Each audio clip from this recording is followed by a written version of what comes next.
اللهم صل وسلم وبارك عليه وعلى آله فاهتز العرش ضربه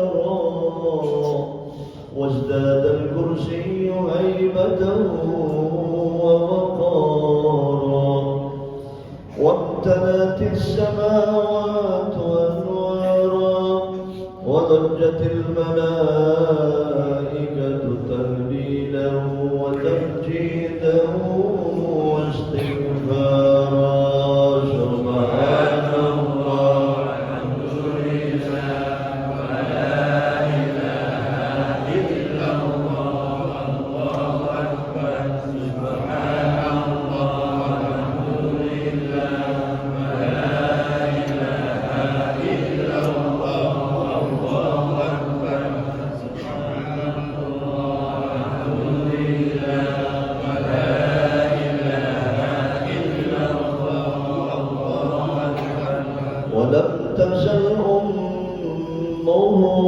ترى أنواعا من فخره وفضله إلى نهاية تمام حمله فلما اشتد ينطلق بإذن رب الخلق وضعت الحبيب صلى الله عليه وسلم ساجدا شاكرا حامدا كأنه البدر في تمامه صلى الله على محمد صلى الله عليه وسلم صلى الله على محمد يا الله عليه وسلم صلوا على النبي محمد يا نبي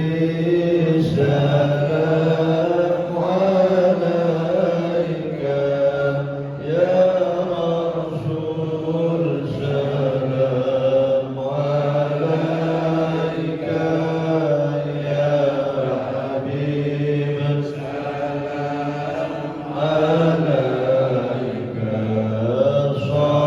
صلوات الله عليك يا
ونرشد رب بلغنا بداعي في جواري خير مطعن يا نبي سلام عليك يا رسول سلام عليك يا حبيب سلام عليك صلوات الله عليك وصلاة الله تغشى أشرف الرسل محمد وسلام مستمر كل حين يتجدد صلى الله على محمد مرحبا صلى الله عليه وسلم مرحبا صلى الله على محمد مرحبا صلى الله عليه وسلم مرحبا ربي فاغفر لي ذنوبي يا الله ببركة الهادي محمد يا الله ربي فاغفر لي ذنوبي يا الله ببركة الهادي محمد يا الله وصلاة الله تغشى يا الله أشرف الرسل محمد يا الله ربي فاغفر لي ذنوبي يا الله ببركة الهادي محمد يا الله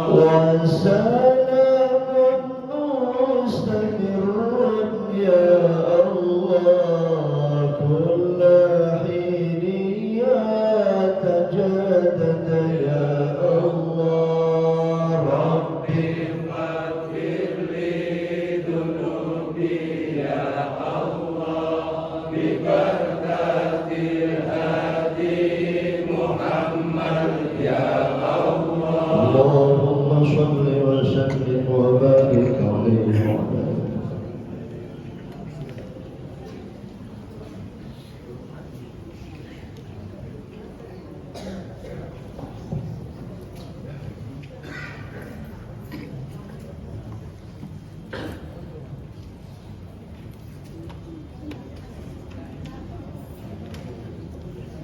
Bismillahirrahmanirrahim. Assalamualaikum warahmatullahi wabarakatuh.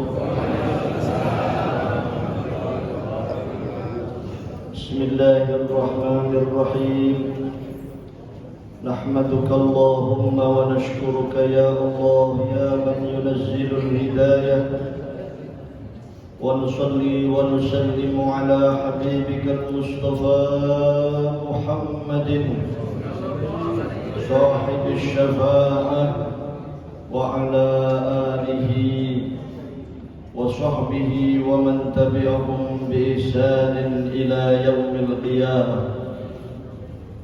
جناب المحترمين والمحترمات حاضرين والحاضرات Bapak Ibu saudara-saudara kaum muslimin muslimat rahimani wa rahimakumullah.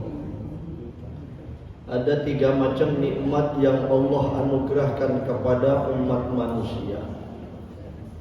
Pertama, nikmatul mal wa nikmatul jah.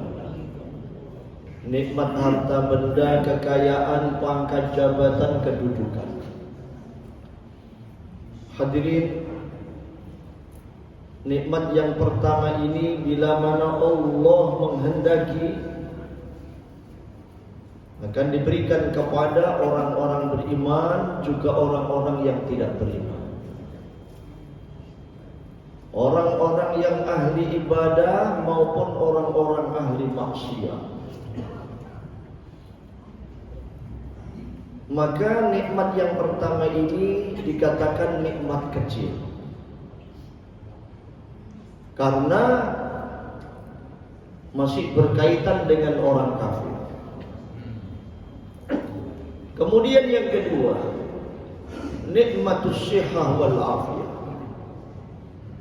Bila Allah menghendaki nikmat sehat wal afiat ini diberikan kepada orang-orang beriman maupun orang kafir, orang-orang ahli ibadah maupun orang-orang ahli maksiat, orang-orang yang taat kepada Allah, orang-orang yang tidak taat kepada Allah, semuanya Allah berikan nikmat, baik yang pertama maupun yang kedua tersebut. Maka nikmat-nikmat tersebut dikatakan nikmat kecil juga, karena masih ada kaitan hubungannya dengan orang-orang kafir. Kemudian yang ketiga, nikmatul iman wal Islam. Nikmat yang paling agung, hadhihi hiya ni'matul azimah wa nikmatul jasimah. Nikmat iman Islam ini nikmat yang tidak diberikan oleh Allah kepada siapapun kecuali orang-orang yang dicintai oleh Allah. Anallaha subhanahu wa ta'ala la yu'til iman wal Islam wa kalimat tauhid la ilaha illallah illa liman yuhibbu. Tanda-tanda orang yang dicintai oleh Allah, orang tersebut akan diberikan nikmat iman Islam, nikmat kalimat tauhid la ilaha illallah Muhammadur Rasulullah. Semakin Allah Ta'ala cinta kepada hamba tersebut, maka dia akan disibukkan atas perkara agama. Semakin Allah Ta'ala cinta, semakin cinta, orang tersebut akan dikorbankan untuk perkara agama. Bagaimana kisah ceritanya para nabi, para rasul? Semuanya orang-orang yang memiliki derajat tinggi luhur di hadapan Allah, orang-orang yang dicintai oleh Allah. Mereka semua oleh Allah dikorbankan untuk perkara agama. Maka duduk kita dalam majelis ini dalam rangka untuk li'ila'i kalimatillah allati hiyal ulya, meninggikan, menegakkan agama Allah. Tentu hal tersebut perlu didasari dengan pengorbanan, korban diri, waktu, harta, bahkan nyawa sekalipun demi tegaknya agama Allah Subhanahu wa ta'ala. Hadirin hadirat Bapak Ibu yang dimuliakan Allah Ta'ala. Fa innaha law wudi'at fi kiffatil mizan wa wudi'atis samawati wal ardh fi kiffatil ukhra la rajahat alaihi. Kalaulah seandainya kalimah iman, kalimah tauhid, kalimah la ilaha illallah Muhammadur Rasulullah ditaruh di atas daun timbangan sebelah kanan, kemudian 7 lapis langit, 7 lapis bumi ditaruh di atas daun timbangan sebelah kiri, la rajahat alaihinna, maka kalimah iman, kalimah tauhid, kalimah la ilaha illallah Muhammadur Rasulullah lebih berat daripada 7 lapis langit, 7 lapis bumi. Apa maknanya hadirin? Kalau seandainya ada orang hidup di dunia Harta, benda, kekayaan tidak punya, pangkat jabatan, kedudukan tidak punya, gelar depan belakang tidak punya, macam-macam atribut keduniaan dia tidak punya. Tapi sampai mati dia membawa kalimah iman, kalimah tauhid, kalimah la ilaha illallah Muhammadur Rasulullah. Maka kalimah iman itu yang akan menyelamatkan dirinya dari gejolak api neraka jahanam. Semoga kita termasuk mereka semua. Hadirin yang, namun sebaliknya, seandainya ada orang hidup di dunia punya harta, benda, kekayaan berupa emas, intan, permata, berlian sebanyak 7 lapis langit, 7 lapis bumi, sampai mati menghembuskan nafas yang terakhir, dia tidak mempunyai kalimah iman, kalimah tauhid, kalimah la ilaha illallah Muhammadur Rasulullah, maka hartanya yang sebanyak 7 lapis langit, 7 lapis bumi itu tidak akan mampu menyelamatkan dirinya dari gejolak api neraka jahanam. Tanamkan keyakinan ini dalam hati kita masing-masing. Kenapa Bapak Ibu? Karena satu saat nanti kita akan dipanggil menghadap kepada Allah Subhanahu wa Ta'ala. Hadirin yang mulia, ketika peristiwa Isra Mi'raj, perjalanan baginda Nabi dari Masjidil Haram menuju Masjidil Aqsa, dari Masjidil Aqsa menuju Sidratil Muntaha, itu perjalanan suci, rihlah muqaddasah, yang mana perjalanan demi perjalanan baginda Nabi tersebut mengandung hikmah yang sangat besar. Sehingga Allah Ta'ala berikan hadiah oleh-oleh sholat 5 waktu. Untuk apa ini sholat 5 waktu? Nabi mengatakan as-sholatu mi'rajul mu'min. Sholat itu mi'rajnya orang beriman. Jadi orang beriman itu mi'raj. Para nabi, para rasul mi'raj, para malaikat mi'raj, orang-orang beriman pun mi'raj juga. Tapi mi'rajnya tidak sama dengan para nabi itu, tidak sama dengan mi'rajnya para malaikat itu. Dengan sholat 5 waktu, orang-orang beriman dapat mi'raj, sehingga satu saat nanti begitu antara roh dan jasad itu berpisah, jasadnya dikubur di dalam tanah, arwahnya mi'raj menghadap kepada Allah Subhanahu wa Ta'ala. Ini pentingnya kita punya kalimah iman. Hadirin hadirat Bapak Ibu yang dimuliakan Allah Ta'ala, kalau tidak punya kalimah iman, tidak punya kalimah tauhid, tidak bisa mau mi'raj.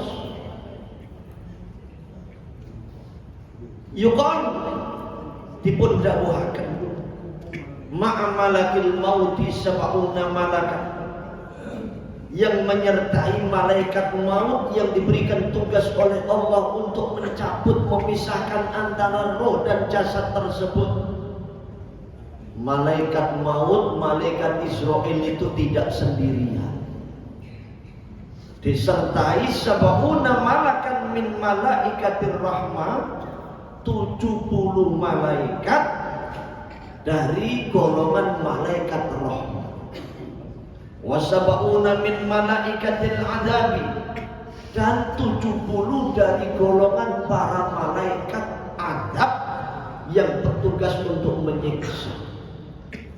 Jadi malaikat Israel itu tidak sendirian para hadirin, dikawal, diiringi, disertai oleh 70 malaikat rahmat, dan dikawal, diiringi oleh 70 malaikat adab. Fa idza qabada ruhal mu'min dafa'aha ila malaikatir rahmah.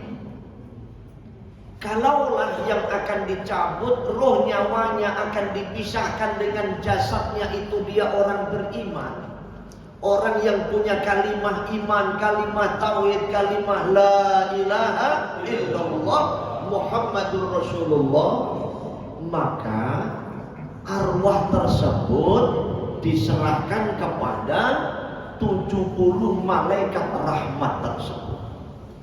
Jadi malaikat Israel itu mengumandul kepada malaikat-malaikat rahmat tersebut. Lah untuk apa malaikat rahmat itu? Fayubashshirunahu bil jannati wat thawabi. Para malaikat rahmat itu mereka memberikan kabar gembira kepada orang beriman yang bersangkutan tersebut dengan kabar janji-janji Allah bahwa orang tersebut akan ditempatkan di dalam surga. Allah Ta'ala akan membalas dengan pahala, ganjaran, kemuliaan, ketinggian, keluhuran derajat. Innal ladzina qalu rabbuna Allah tsumma istaqamu. Sesungguhnya orang-orang yang telah berikrar Rabbuna Allah, Tuhanku adalah Allah, tidak ada Tuhan selain Allah, tsumma istaqamu, lalu dengan berpegang teguh terhadap akidah keyakinan itu dengan istiqomah, dijaga sampai mati. Apa janji Allah? Yang pertama, tatanazzalu alaihimul malaikatu. Para malaikat rahmat tersebut akan turun memberikan kabar berita, kabar gembira. Yang pertama, Allah takhafu.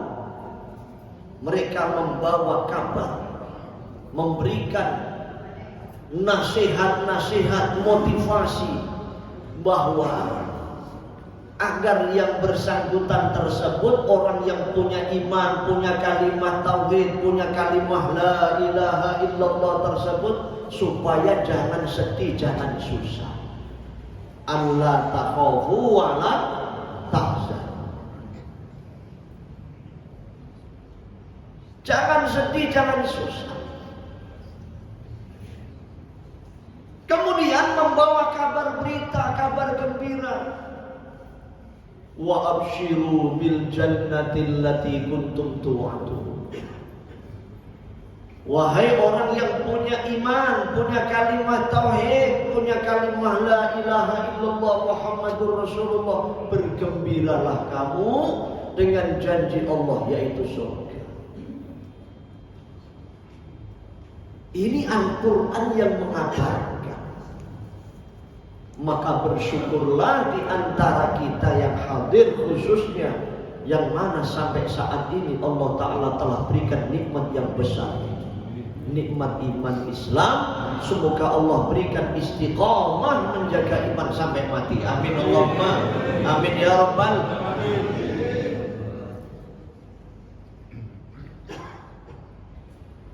Wa yas'aduna ila samai ila a'la illiyin. Kemudian dibawa mi'raj arwahnya orang beriman itu. Di mana? Ila a'la illiyin, di satu tempat derajat yang tinggi, yang luhur, yang mulia. Tempatnya orang-orang yang dicintai oleh Allah. Semoga kita termasuk golongan mereka semua. Ya Rabb. Tapi sebaliknya, wa idza qabada ruhal kafir dafa'aha ila malaikatil adzab. Tatkala malaikat Israel tersebut datang kepada orang yang tidak punya kalimah iman, tidak punya kalimah tauhid, tidak punya kalimah la ilaha illallah Muhammadur Rasulullah. Begitu sudah tiba masanya antara roh dan jasad dipisahkan, maka dafa'aha ila malaikatil adzab. oleh malaikat Israel diserahkan kepada malaikat-malaikat azab yang menyertai malaikat Israel tersebut. Summa yuraduna ila sijjin ila asfala safilin. Begitu arwahnya dicabut, dipisahkan dengan jasadnya, lalu dibawa, dimasukkan ke dalam satu tempat yang hina, sijjin asfala safilin.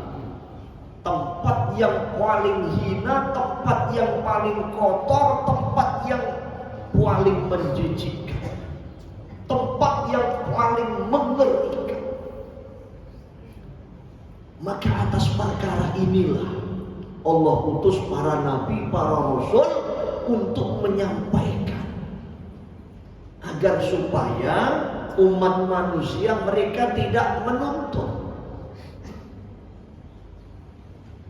Pengiran wong saya tidak tahu bagaimana. Kalau sudah ada utusan-utusan yang menyampaikan perkara ini, hari-hari siang malam diperdengarkan, didengung-dengungkan, disampaikan, tapi ternyata mereka tidak mau menerima, mereka menolak. Ini bahaya besar hadirin. Sehingga seorang ulama menjelaskan, ketika seseorang itu kehilangan harta, benda, kekayaan, pangkat, jabatan, kedudukan, bahkan seluruh dunia beserta isinya ini, itu musibah kecil hadirin. Tapi kalau begitu kehilangan nikmat iman, nikmat Islam, nikmat kalimat tauhid, itu musibah besar. Jangankan kehilangan kalimat iman, kalimat tauhid, kehilangan sholat jamaah itu sudah musibah besar. Para wali Allah itu semuanya begitu. Kehilangan sholat berjamaah itu dianggap merupakan musibah besar. Maka salah satu doa para aulia wassalihin dalam untaian doa-doanya itu berbunyi, wala taj'al musibatana fi dinina. Ya Allah, jangan jadikan musibah di dalam agama kami. Kehilangan sholat tahajud, kehilangan sholat jamaah, kehilangan baca doa, baca zikir, baca wirid, kehilangan pahala-pahala ganjaran yang mendatangkan ridha Allah. Itu musibah besar hadirin, musibah agama. Orang-orang dulu itu begitu, para aulia wassalih. Nah sementara kita ini bagaimana? Kehilangan sholat ini seolah-olah biasa-biasa saja. Melihat anaknya tidak sholat, ya biasa-biasa saja. Melihat keluarganya tidak sholat, biasa-biasa saja. Melihat tetangga sebelah kanan kirinya tidak sholat, biasa-biasa saja. Padahal itu musibah besar. Bahkan dalam sebuah hadis marfu, hadis marfu itu hadis keterangan dari Nabi, tapi lafadznya, kalimatnya para sahabat yang menyampaikan. Ada satu hadis marfu dari Sayyidina Umar radhiyallahu taala anhu terkait dengan sholat. Ditamsilkan as-sholatu fid din mithlur ra'si fil jasad. Sholat di dalam agama Islam itu pentingnya bagaikan pentingnya kepala yang ada pada badan. Semua anggota tubuh ini penting hadirin. Tangan kira-kira penting tidak? Penting tidak kira-kira? Penting Pak. Kaki penting tidak kira-kira? Penting Pak. Tangan ini penting, kaki ini penting, badan ini penting, kepala ini penting. Tapi di antara sekian yang penting itu, kepala yang paling penting. Kalau seandainya ada orang punya kepala, punya tangan, tidak punya kaki, bisa hidup tidak kira-kira? Masih bisa hidup. Ada orang punya kepala, punya kaki, tidak punya tangan, tangannya buntung, bisa hidup tidak kira-kira? Masih bisa hidup. Tapi kalau ada orang punya kaki, punya tangan, tidak punya kepala, hidup tidak kira-kira? Tidak bisa hidup hati. Itulah tamsil Nabi terkait dengan sholat. Kalau ada tamu ketok pintu, tok tok tok tok, assalamualaikum, waalaikumsalam, dilihat di depan pintu ada tamu tidak punya kaki, ngesot ngesot, diterima tidak tamunya? Terima Pak. Besoknya datang lagi tamu ketok pintu, tok tok tok, assalamualaikum, waalaikumsalam, dilihat depan pintu ada orang yang tangannya buntung, diterima tidak tamunya? Terima Pak. Besoknya lagi ada tamu ketok-ketok, ternyata di depan pintu ada tamu punya kaki, punya tangan, nggak punya kepala. Diterima tidak kira-kira? Itu namanya apa itu? Ngomong jerangkok. Nah, itulah tamsilnya. Kalau kita punya anak, punya suami, atau punya istri, atau keluarga siapa saja, orang yang tidak sholat itu bagaikan orang yang punya kaki, punya tangan, tapi tidak punya kepala. Na'udzubillahi min dzalik. Hadirin Bapak Ibu yang dimuliakan Allah Ta'ala. Maka atas perkara ini kita duduk dalam majelis ini untuk menyongsong datangnya malakul maut yang dikawal 70 malaikat rahmat yang diiringi 70 malaikat adab tersebut. Bapak Ibu sekalian, ketika Sayyidah Fatimah itu wafat, jenazahnya dipikul 4 orang. Sayyidina Ali, Sayyidina Hasan, Sayyidina Husain, dan Sayyidina sahabat Abu Dzar Al-Ghifari. Falamma wada'uha ala syafiril qabr, ketika jenazah tersebut telah diletakkan di dalam liang lahat, yang masuk ke dalamnya itu 3 orang, Sayyidina Ali, Sayyidina Hasan, Sayyidina Husain. Sahabat Abu Dzar berada di atas. Kemudian sahabat Abu Dzar itu qama Abu Dzarrin faqala ya qabr atadri manil ladzi ji'na biha ilaiki. Sahabat Abu Dzar itu seolah-olah bertanya, mengingatkan kepada alam kubur tersebut. Wahai alam kubur, tahukah kamu siapa jenazahnya yang kami antar ke tempat ini? Ini pertanyaan sahabat Abu Dzar kepada alam kubur. Tapi pertanyaan ini dijawab sendiri. Ia Fatimah Zahra Batul bintul Rasul sallallahu alaihi wasallam. Ketahuilah wahai alam kubur, kamu jangan sembarangan, ini jenazah adalah orang mulia, wanita sahabiah, putri baginda Rasul sallallahu alaihi wasallam. Hiya Fatimah Zahra zaujatu Ali al-Murtada. Hai alam kubur, ketahuilah ini jenazah adalah orang mulia, wanita sahabiah, istri orang mulia Sayyidina Ali karramallahu wajhahu. Hiya Fatimah Zahra Ummul Hasan wal Husain. Wahai alam kubur, ketahuilah kamu jangan sembarangan, ini jenazah adalah orang mulia, wanita sahabiah, ibunda Sayyidina Hasan, Sayyidina Husain, yang mana Nabi mengatakan kana syababa ahlil jannah. Sayyidina Hasan, Sayyidina Husain itu adalah 2 orang pemuda ahli surga. Bapak Ibu sekalian, anaknya saja Sayyidina Hasan, Sayyidina Husain, Nabi memberikan garansi jaminan 2 orang pemuda ahli surga. Lalu bagaimana ibunya? Tentu lebih lagi hati. Sayyidah Fatimah itu putri baginda Nabi, istri Sayyidina Ali, ibunda Sayyidina Hasan, Sayyidina Husain. Betapa mulianya Sayyidah Fatimah tersebut.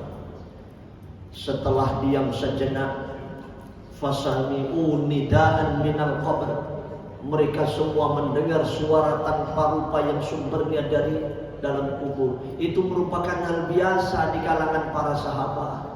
melihat sesuatu, mendengar sesuatu yang tidak pada umumnya orang-orang melihat, orang-orang mendengar.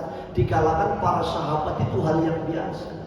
Jangankan di kalangan para sahabat derajatnya satu tingkat di bawah para nabi, para rasul. Di kalangan para aulia wassalihin itu hal yang biasa. Melihat sesuatu yang tidak dilihat oleh pada umumnya manusia. Mendengar sesuatu yang tidak didengar oleh pada umumnya orang-orang biasa. Itu hal yang biasa. Ya, tentu para sahabat lebih lagi.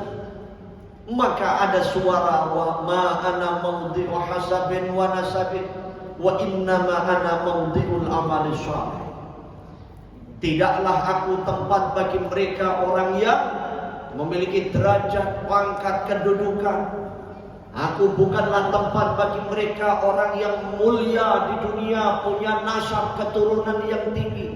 Wa innama ana mawdi'ul amali shalih. Tetapi aku adalah tempat bagi mereka orang yang punya iman, punya kalimat tauhid, punya kalimat la ilaha illallah Muhammadur Rasulullah, dan membawa amal saleh.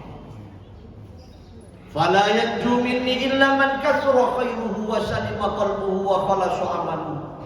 Sungguh tidak akan selamat siapapun orangnya, apapun jabatannya, apapun latar belakang pendidikannya, dan bagaimanapun kondisi sosial ekonominya, manakala dia masuk alam kubur tanpa membawa iman, tanpa membawa amal soleh, dijamin dia tidak akan selamat.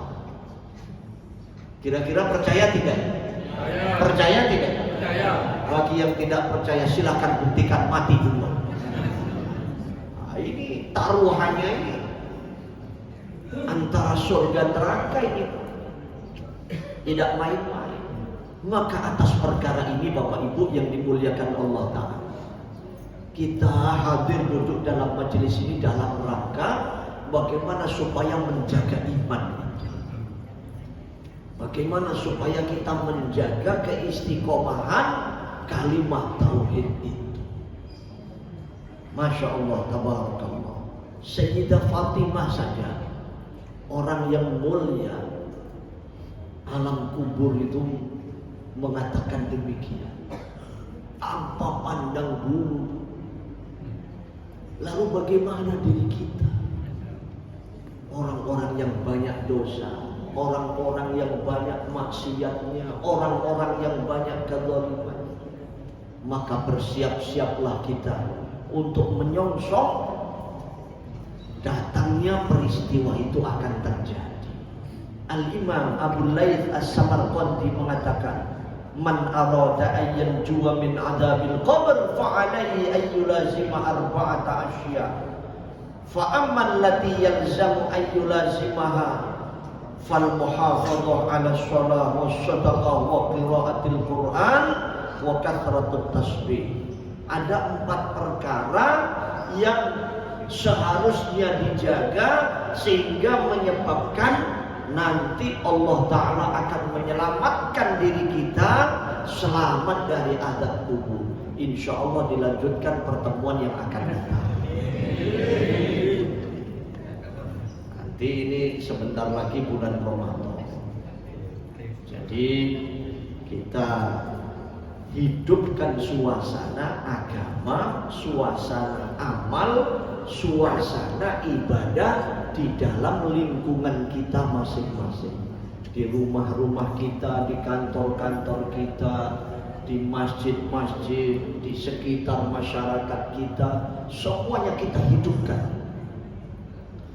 Kita jadikan Ramadan tahun ini sebagai Ramadan yang istimewa. Jangan seperti Ramadan yang telah lalu. Tahun ini Ramadan yang istimewa. Kita tidak tahu Bapak Ibu, apakah Ramadan tahun ini adalah Ramadan terakhir bagi kita. Kita tidak tahu.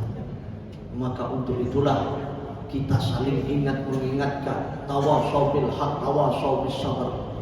Pokoknya kita niat menghidupkan malam-malam di bulan Ramadan. Jangan sampai ada di antara anggota keluarga kita di malam-malam bulan Ramadan yang tidak beribadah. Jangan sampai. Targetkan baca Quran khatam berapa kali gitu. Targetkan ya baca Quran dari Fatihah sampai An-Nas. Jangan punya kepahaman, loh katanya baca kulhu 3 kali sudah khatam Quran. Iya pahalanya apa? Tapi tentu tetap berbeda. Kalau baca kulhu 3 kali dibanding baca Quran 30 juz, ini berbeda. Sama seperti orang sholat jamaah itu, mendapati takbiratul ihram imam itu tetap dapat pahala jamaah. Juga orang yang mendapati tahiyat imam, yang mendapati takbiratul ihram imam dengan jamaah yang mendapati tahiyat terakhir imam, itu sama, dapat pahala 27 derajat. Ya. Tapi umpama cara bungkusan itu, bungkusannya sing 17 mendapat takbiratul ihram dengan 27 yang mendapati tahiyat imam, ini berbeda. Kira-kira mawon sing menangi tahiyat imam wis sampai salam lagi takbir Allahu Akbar, bungkusan iku cili-cili saupil-saupil. Berbeda ini. Ini yang perlu kita pahami sama-sama. Semoga Allah terima semua amal. Semoga Allah ampuni dosa-dosa. Semoga Allah kabulkan seluruh hajat. Semoga Allah baguskan akhlak kita, dilembutkan hati kita, sakinah mawaddah warahmah keluarga kita, salih salihah putra putri kita, halal thayyib berkah rezeki kita. Semoga Allah wafatkan kita dalam keadaan husnul khatimah. Amin Allahumma amin ya rabbal alamin. Nasihat itu banyak nasihat itu. Nasihat yang paling tinggi itu nasihat kematian. Taklim kita pagi ini terkait dengan kematian. Itu nasihat paling tinggi, paling besar. Beberapa waktu yang lalu itu saya sakit.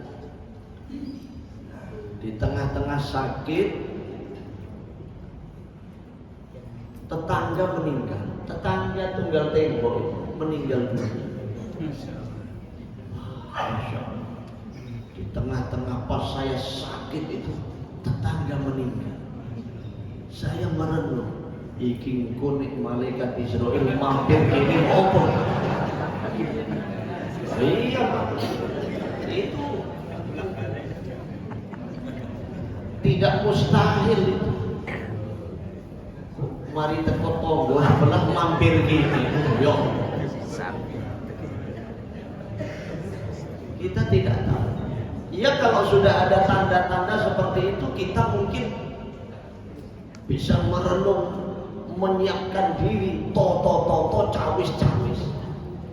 Tapi awake sehat, duwe yo akeh, wayahe seneng-seneng, happy, malaikat Israel teko lu jajan.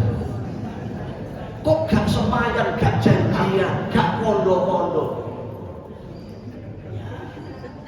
Itulah makanya kita harus bersiap-siap. Semoga Allah berikan husnul khatimah. Subhanallah wa bihamdihi subhanallah. Subhanakallahumma wa bihamdika nasyhadu an la ilaha illa anta nastaghfiruka wa natubu ilaik. Wassalamu alaikum warahmatullahi wabarakatuh.